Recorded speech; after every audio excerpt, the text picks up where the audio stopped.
They told me for years there was no money in podcasting. Well, they were all wrong. Love it. All right, Phil, we're going to wrap up this podcast with some rapid fire. So favorite team of all time, American and Japanese? Well, I let me stay away from the American one. That's a tricky one. I mean, I grew up a Yankees fan. Okay.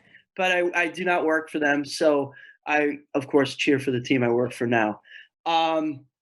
Japanese. Fair. First I lived in Osaka and I liked the Hanshin Tigers, but then I lived in Nagoya for a long time and got kind of close with the Chunichi Dragons. I'm more of a fan of players in Japan, but if I had to tell you one place to go and watch a game, it would be Koshien Stadium. It's just off the charts. 45,000 people going nuts. Now, right, again, with the situation now, it's not what it was, but hopefully it'll get back to that. And that's the place where you have the famous high school tournament in the summer where, I don't know how the kids do it. It's like 95 and 1,000,000% humidity. But it's like every Japanese baseball player's dream as a kid to go to Koshien. It's a high school tournament and play there. And it's like the NCAA tournament in America. People – they got the games on at work, or they're during Obon, which is vacation time in the summer where you go home and see your family. The game's on, at my in-laws' house 24/7. It starts in the morning and it goes all the way at night. So you have like 3-4 games in a day. It's just nuts. All right, so that's your favorite Japanese ballpark. What about American ballpark? Is that going to be a team you work for as well? You know what? I'll give American ballpark. Listen, I'm gonna talk about it could be a ballpark that's been torn down. That's totally fine. Okay, that's torn. The old Yankee Stadium. Old Yankee Stadium's your favorite? Yeah. Have you ever been to Fenway? I love Fenway. Even though I didn't grow up a Yankees, I love Fenway. I went to Wrigley, but the game got rained out. Oof. I haven't been to Wrigley yet, but as a Yankee fan, my favorite ballpark of all time is Fenway Park. Even over old Yankee Stadium. Even over old Yankee Stadium. Fenway Park is just magic. Because the old Yankee Stadium was more modern, right? It was built, it was like refurbished in the 70s. So it kind of had that 70s flair to it. Like it was built in the 20s. And it was big. I like a smaller ballpark too. Like the old Yankee Stadium, I was very young the few times I went, but I still remember it because you walk in, you can sense the history.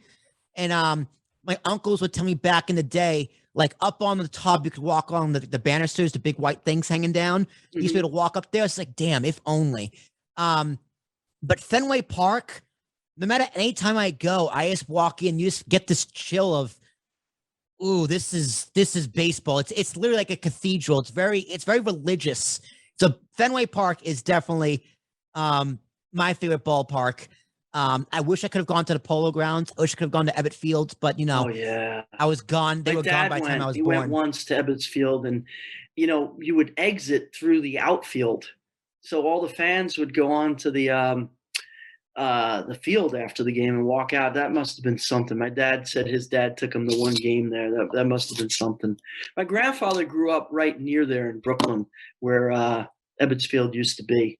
Now there's just like a placard there. That's it. Yeah. It's like a park now, literally. I do regret not going to Shea, but I have been to City. City Field's great. Yankee Stadium's great.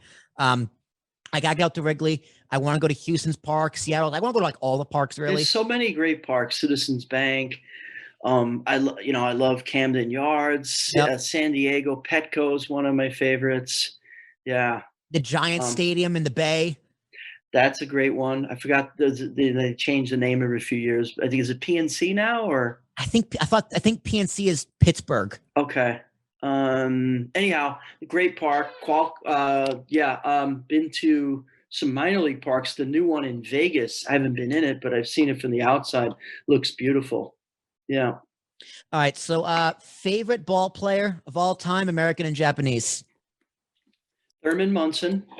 Really? Died in a plane crash. Yeah, young boy, loved him.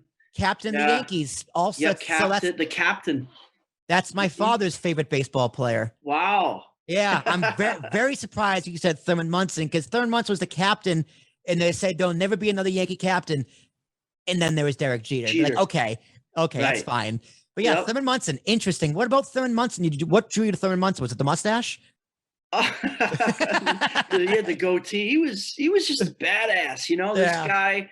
He was clutch in the playoffs. He was a Yep. clutch hitter, old school. You know, would choke up on the bat and tough as nails behind the plate.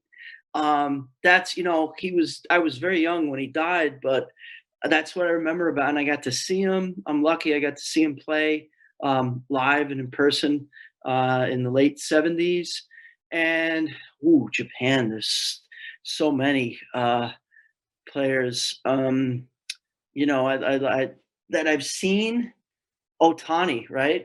I mean, can't go wrong with that. Yeah. Otani, Ichiro, Matsui. Godzilla. I love those guys. I was a big fan of Matsui. And they panned out in both leagues, right? Matsui and Ichiro. And Otani. It's very hard. Like, you know, there's been a lot of guys who've come through Japan and PB and gone over to MLB, but how many of them have been really, you know, had much success there, been all-stars? Didn't Matsui play in the Angels? Didn't Matsui do a year for a year? A year towards the end, maybe. So Otani's like, we're gonna ignore that. Yeah, I think it was for a year or something. It might have been one of his last clubs. Last year, maybe closed with Tampa. He did get a big year with Oakland. Mm-hmm.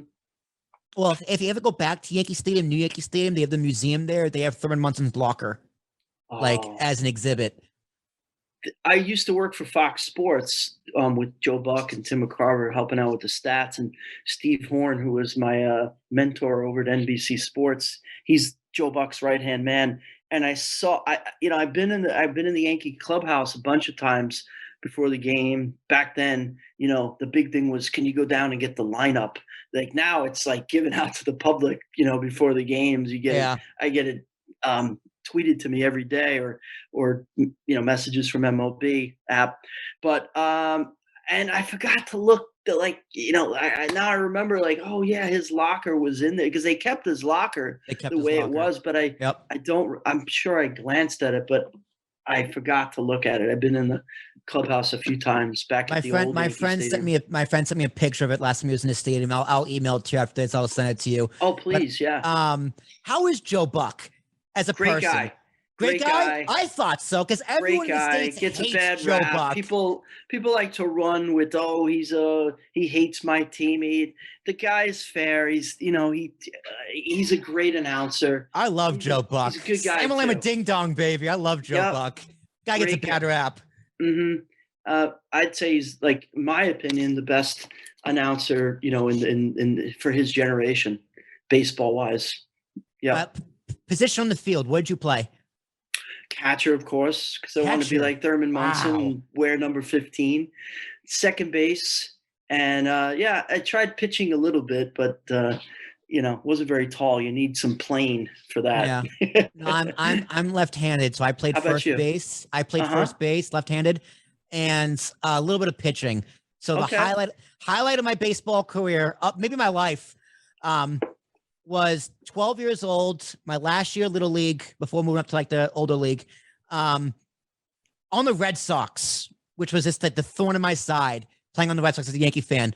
But we lost the first game of the season, never looked back, won 21 straight games through the playoffs, the first game of the playoffs. I'll never forget this. Peter Lawrence threw a no-hitter. We won 1-0. Tommy Costello at second base made an error, but he's the one who got the only hit of the game, a double, stole second, stole home. That was the only one in the game. Wow, you have some memory, man. When this was in elementary school? I was 12 years old, probably sixth grade. I'll never forget this. I'll never forget Peter Lawrence threw a no-hitter. But then we destroyed the semifinals. In the finals, I'm on the mound to close it out. And, you know, I had a full count. We were up by probably 3 runs. Anybody on base? No one on base. Okay. So like we were going to win regardless. But I remember it was a 3-2 count, and Connor Bolger was up at bat. I'll never forget this either because he was a friend of mine. And I remember thinking, all right, well, let's throw it as hard as you can. So I gripped the ball, threw it as hard as I can. It was ball 4, but the umpire called it strike 3. And I had the best fist pump. You know, everyone found me at the mound. and we won it all. We won a championship. So that was Nice. like, as a kid for baseball specifically, I played basketball and soccer, but I wasn't good at baseball either. But I always wanted to win a championship. We won 21 games in a row. Never forget that team. That whole team was absolutely crazy. So that's my fondest baseball memory. What is your fondest baseball memory as a fan, as a player, or whatever? Well, as a fan, I was working for Fox in 2000 at the Subway Series, and I got to be in the booth when the Yankees won the World Series at Shea Stadium. That sticks out the most for me. Was it TV or radio? TV, Fox Sports. Okay. Yeah, I was working with Joe Buck and Tim McCarver. Oh man, put me on the spot here as a player. I guess the first time I threw a player out at second base in high school, that was probably the biggest high. And then I think I didn't have the greatest arm, so that was. And at third base, I get guys, but second, rarely. It's a longer throw. That's why it's a longer throw. Yep.